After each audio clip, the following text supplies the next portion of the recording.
things. You have seen like in the last years what China has been built up, and also like what kind of progress there is. I think you can see it. So there are so many buildings built up. There are so many new technology developed. So it's speeding everything very fast. Anhoi province is very helpful for the Volkswagen company, and I think we can have a good cooperation together, and both can benefit from each other. I've been in China for nearly 5 years. The biggest surprise was how much technology is integrated into life.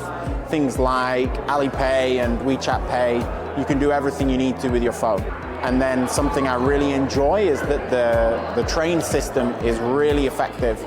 我对安徽的印象，产业的发展很厉害，在芜湖的奇瑞汽车、合肥的阳光电影，未来这样公司在海外也很有名的，传统的产业也是有名的，在播州的中药市场，还有呢，农产品也很丰富，现在的季节，草莓很好吃的。